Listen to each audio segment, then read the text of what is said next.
Welcome to Does the Team Think with Ted Ray, Arthur Askey, Cyril Fletcher, and the man who hatched up the idea, Professor Jimmy Edwards.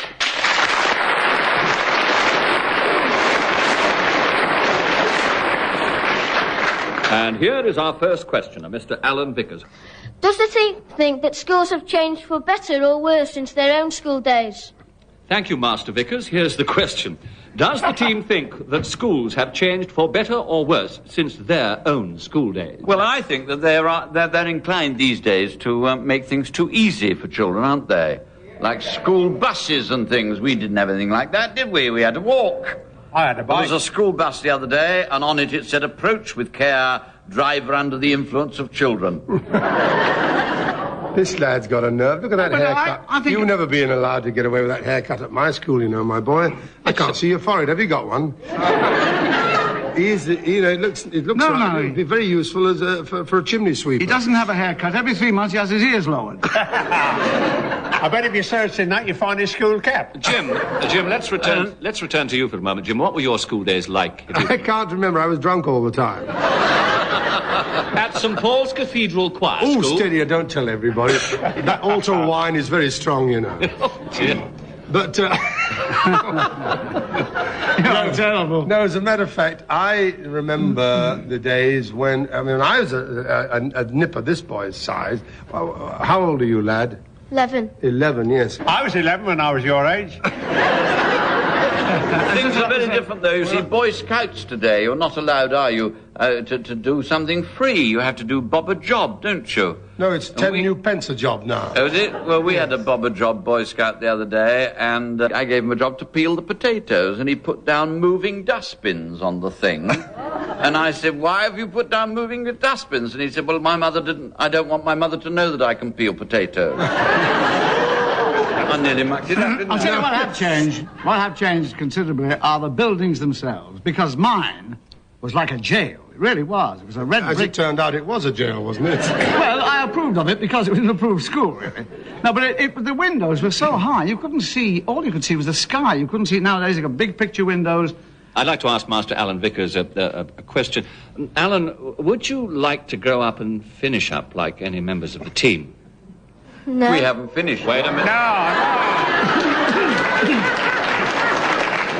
Let him answer the question. What did you say?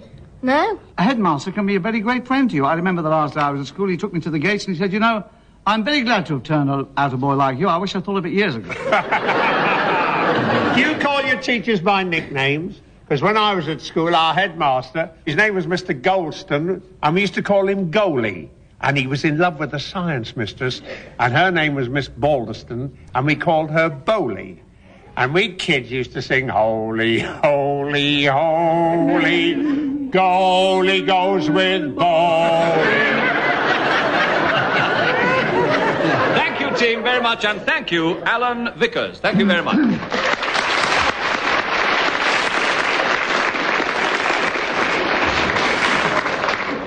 And now, team, Mr. Paul Kendrick has a question for you. Listen carefully. Here it comes. If America were given back to the British, what would the team like to change, and what would they like to keep?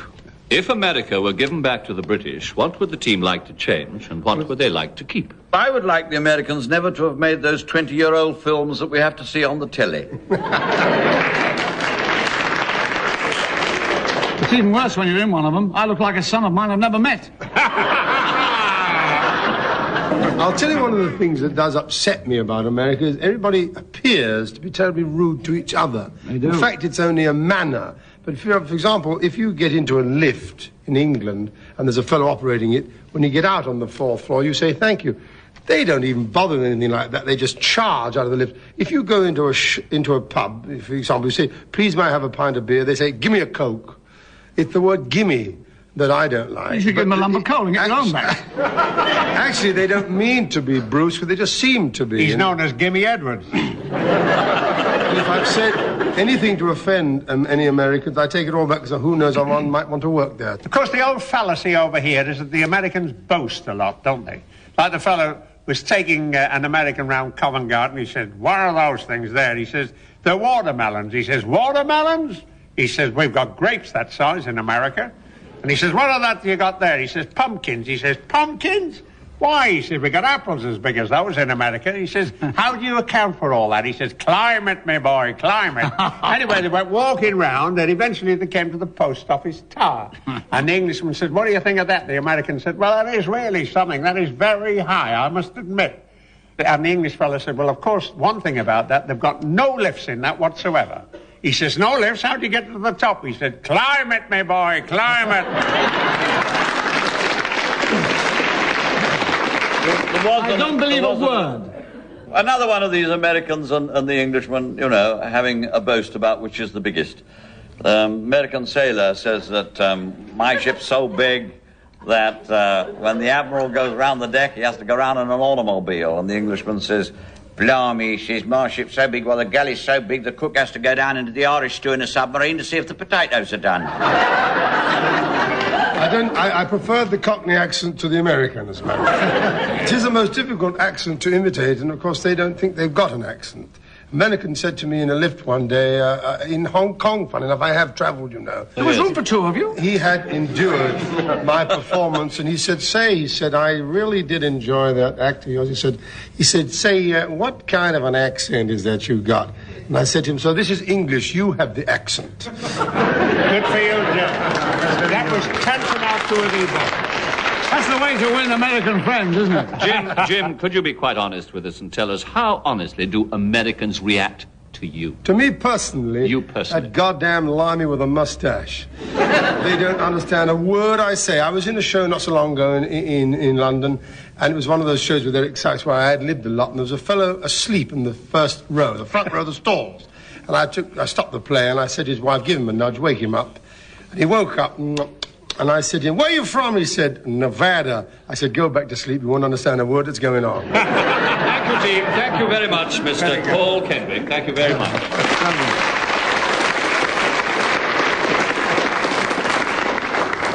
And now, team, here comes a question from Mrs. Eileen Wharf.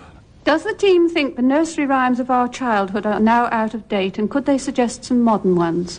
You're taking a grave risk. You are. Does the team think the nursery rhymes of our childhood are now out of date, and could they suggest some modern ones? First of all, let's clear these school kids out of the audience. Well, let's start off with, there was an old woman who lived in a shoe. She had so many children because she didn't know what to do.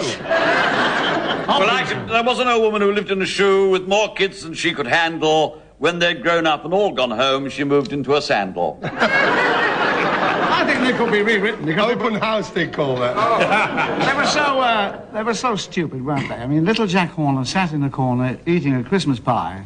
He stuck in his thumb and pulled out a plum and said, what a good boy am I. Now, isn't that the most stupid thing? Well, I don't know. I'll rewrite it for you. All right. Little Jack Horner sat in the corner, feeling oh so shy. By the time he'd finished sucking his thumb, I'd have eaten the whole of the pie. I'll give you another one for little Jack Horner. Little Jack Horner sat in a corner trying to open a cellophane box. He tries and he fails, and he breaks off his nails and said, shovel your plums up your socks. Charming. Oh, lovely. Charming. What about Mary had a little lamb and the doctor fainted? So talking about that, what about... Your turn, Jim. Bar, black sheep, have you any wool? No, sir, not for Enoch Powell. How about ride a cock horse to Banbury Cross to see Jimmy Edwards upon a white horse? Warts on his fingers and corns on his toes, he shall play polo wherever he goes. Boys are really on the ball, aren't they? Yes. Rub-a-dub-dub, 3 men in a tub. How insanitary. Yes. Mary had a little lamb and followed her for years. She found it in a babbling brook, paddling with Donald Pierce. You did say paddling, did you? I did. What about here? Hey, listen. Hello, you bastard. Humpty Dumpty sat on the wall. Humpty Dumpty had a great fall. If only they'd taken away his legs, we'd all be eating scrambled eggs. They're much better than the old ones, aren't they? Hickory dickory dock, the mouse ran up the clock. The clock struck 1, it was 12:30. The clock had stopped. Come on, Jim, stop laughing and give us one. I'll give you one in a minute. I was going to say Humpty Dumpty sat on the wall, Humpty Dumpty had a great fall. All the king's horses and all the king's men had been posted overseas. I think time has come. We've heard a lot of rhymes from you. Eileen Worf, have you any ideas about nursery rhymes? Well, I thought we might try one or two for the team themselves. What a good idea. I've written one. You haven't. Shall I? Hey diddle diddle, Ted Ray played the fiddle, hence the saying, silence is golden. It made us all laugh when he said he was young, because we know he was really an old one.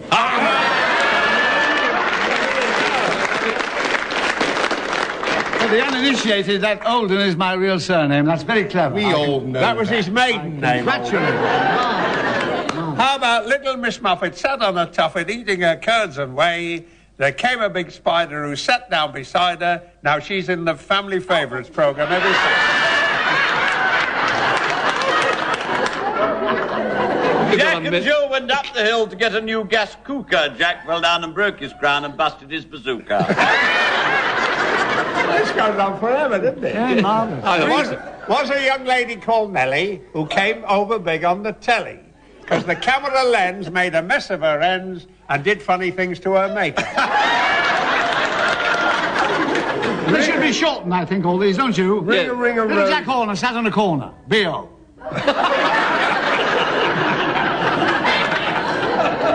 Dickie Henderson's got a good one. Hey diddle diddle, the cat did a tiddle all over the dining room floor. The little dog laughed to see such fun, so the little cat tiddled some more. Thank you, team, very much, and thank you, Mrs. Eileen Worf. Thank you.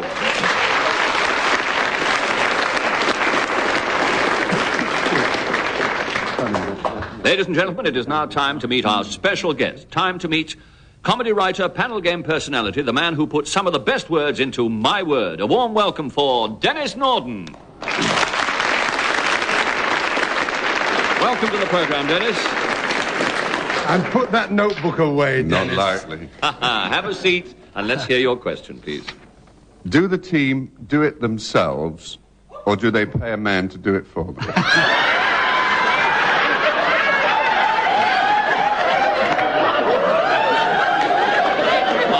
All right, quiet in the audience, quiet team. Here comes the question again, if you can bear it. Do the team do it themselves or pay a man to do it for them? That's the funniest thing. If you do it for yourself, you know that it's done. If you get a man to do it for you, he may keep it hanging about. All you've got is his word for it. Yes. Well, it's a rather... Well, thank you very much, Dennis. Can we have the next question? Because this might get out of hand a bit. I'm completely useless with my hands, Dennis, in that sense. Incidentally, I think your question... We haven't got to that sense yet. Well, you know, What sense? but I did invent something once which I thought was rather nice. I invented an alarm clock that wouldn't go off. That was for people who were out of a job. That was pretty clever, I thought. The only thing I can do is mend a fuse. Although I think it's very dangerous for people who don't know anything about electricity to mess about with it. Now, for instance, you read the other week about a singer, I use the term loosely, who picked up a microphone like they do and stick it down their throats these days, you know, as they're singing. And I saw a fella do that once, and he was electrocuting. And his screams of anguish were something terrible. Like the audience. You'd never heard such a noise. Oh, he was anguish, you see. But fortunately, there was a recording company there, and they recorded these noises, and that's how Mick Jagger started. Dennis Norden, are you a do-it-yourself expert? Not an expert. No, the reason I asked the question was because I spent the weekend trying to decorate a bathroom. I think I took longer to paint the ceiling than Michelangelo did. I don't know if you've ever tried painting a ceiling. There must be an expert way. You turn the house on its side. I must be the only man in this studio with high gloss armpits. No, my way. The only really effective do-it-yourself kit is a checkbook and a pen. I think the theatrical business, our business, is one of the most essential where you must do it yourself. I mean, if you saw a bill with Arthur Askey appearing tonight, Playmates, you'd all naturally rush in, wouldn't you? Because I must be there to do it myself. Now, say I was taken ill and you went in, and instead of me coming on, Ted Ray walked on. Wouldn't you be disappointed? Of course you would. You'd demand your money back. Well, don't be silly. They're getting another 6 inches of comic. Stand up. 6 inches. 6 inches, look at that.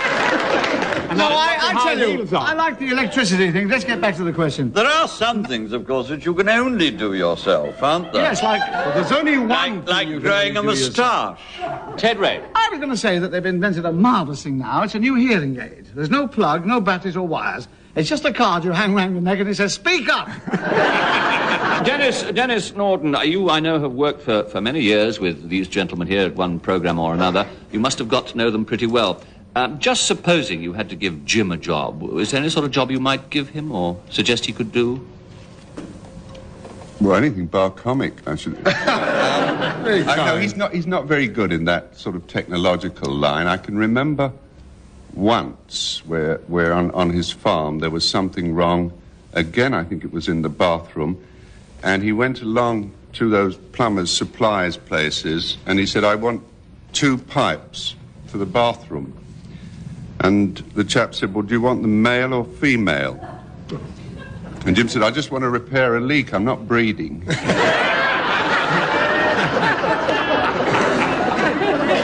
Thank you, team, very much, and thank you, Dennis Norden. Thank you, Dennis.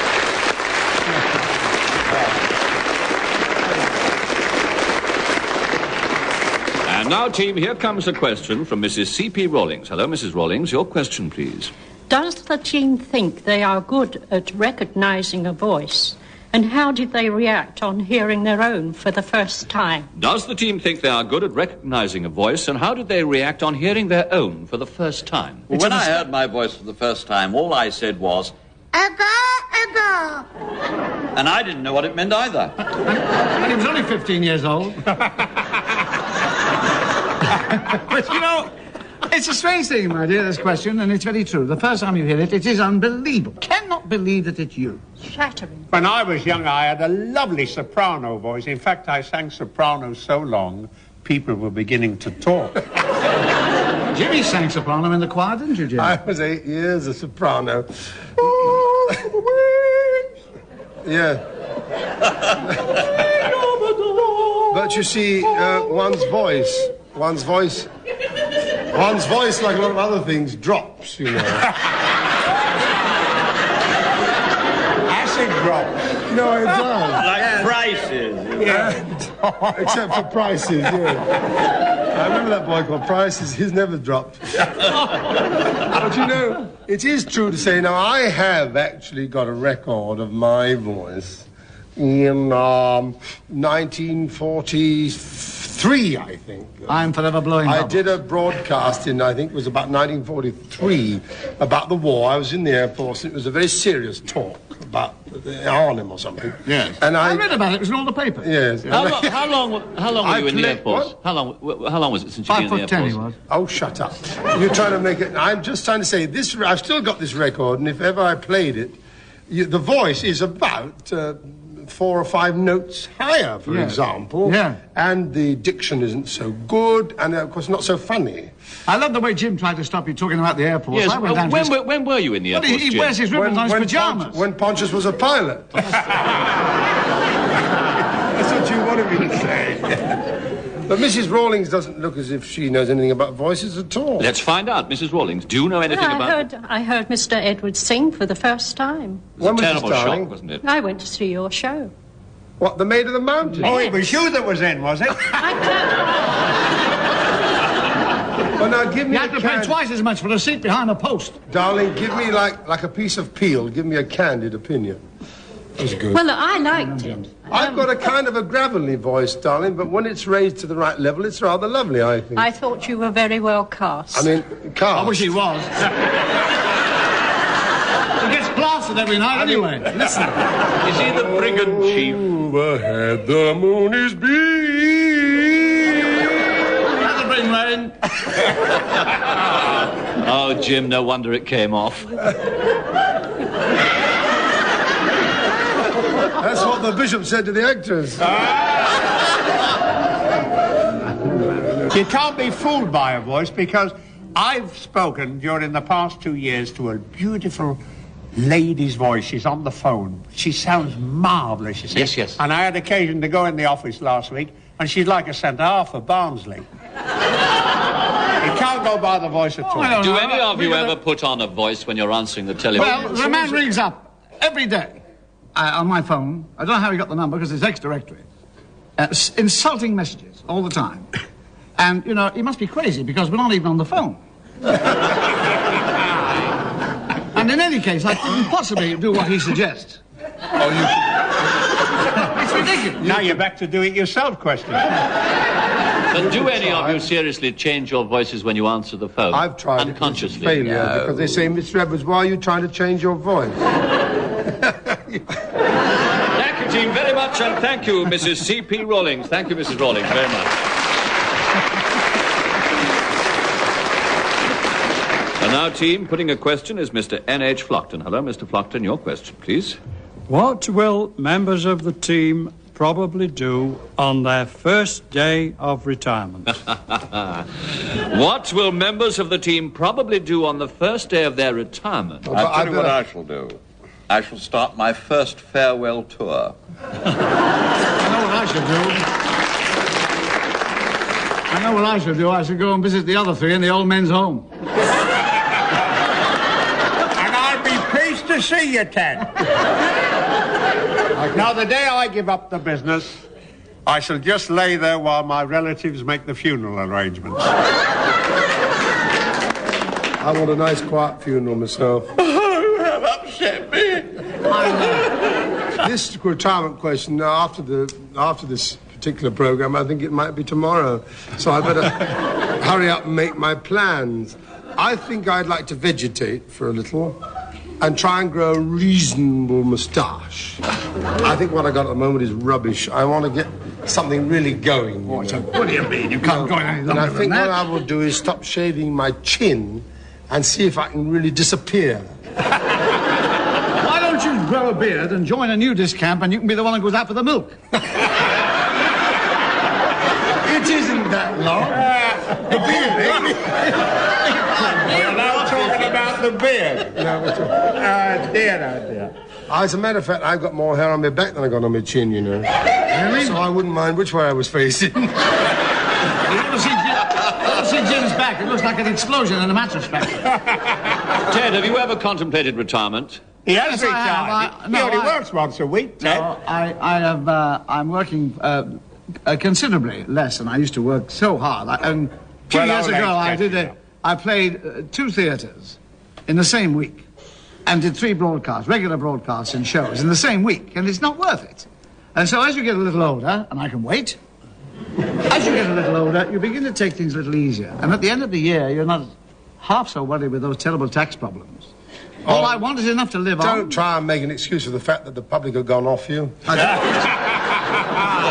The public were never on me. I wouldn't allow that. Ted, you still haven't told us what you would do should you decide I've planned what I'm going to do. I would plant Well, what is it? Well, I just had my 3rd book published. Ah, yes. What's it called? It's called, it's about golf. I'm not going to mention it on the air because you can't say it's golf, my slice of life, and it's advertised like that because even if W.H. Allen did publish it.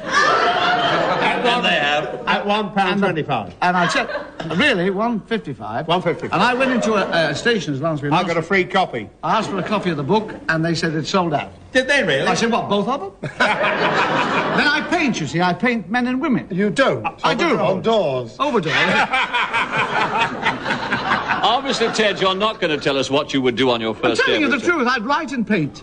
Well, when I retire, I shall start writing my life story because the public are clamouring for it.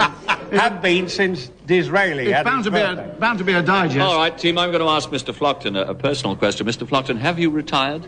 Yes. What did you do on your first day of retirement? Sent the other team in. First thing I did was give my wife an extra half hour in bed in the morning. What a constitution this fellow's got. What a man. I suppose because you'd retired, Mr. Flockton, you had all that extra energy. Tell me, Mr. Flockton, is it a flock bed?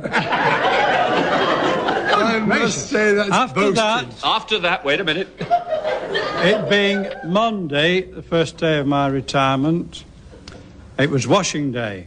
Quite right. And So you'd have a wash. I duly got out of the way. You got out of the way. Yes. Where'd you go, down the pub? You better watch it if your missus gets her own back and starches your pyjamas, boy. You're more than half an hour in bed then, I'll tell you. I'd like to ask Mr. Flockton, you know, without being too personal, I'd like to ask him a personal question. All right, ask him. What did you retire from? Insurance. Oh, yeah. Well, you're all right then, aren't you? What did you do with the bicycle clips? His wife wears them as earrings. What I would like to ask Mr. Flockton is, when you retired, I have been once or twice to one or two of those little ceremonies, a retirement. I mean, did they? Were you such a valued employee? Did they give you a gold watch? That's what I'm getting at. They gave him a marble clock and a tin of zinc ointment. Right, the zinc ointment. And you can always be up to scratch. I once went to... I asked him a question. A question. Mr. Flockton, what did they give you on your retirement? Well, we got two things. One was a mirror. A mirror? The other one was the Express. And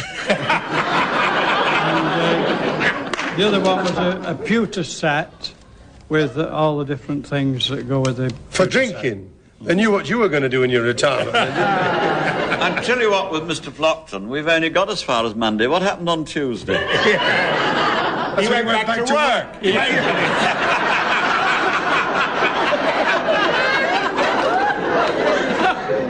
I'll tell you what would be nice to do on the first day in retirement, go round to various offices of various people and give them the Harvey Smith. The Charles Lawton. Wouldn't you plant a tree? Wouldn't you do that? Go out and plant an acorn. I did have one given to me. What, an acorn? No. A magnolia. I've got a corn you can have, and a magnolia isn't a tree. It's a girl. It's a bush. You don't want to plant. What are you talking about? That's not a bush you're wearing under your nose. That's not a magnolia. Well, it makes me sneeze from time to time. Very floral decoration. That's what I would do. What would you do, Jim, if you took snuff? How would you do it? What? You'd have to do it through a straw. No, you Or an agent. He'd shove it up his magnolia. Thank you, team. Thank you very much. And there, I'm afraid we must close Does the Team Think for today. On behalf of Jimmy Edwards, Ted Ray, Arthur Askin, Cyril Fletcher, and our producer, Edward Taylor, our thanks to all our questioners and, of course, our special guest, Dennis Norden. And if you'd like to ask the team a question, let's hear from you. And we hope you'll all join us again at the same time next week. Till then, this is MacDonald Hobley saying goodbye to you all. Goodbye.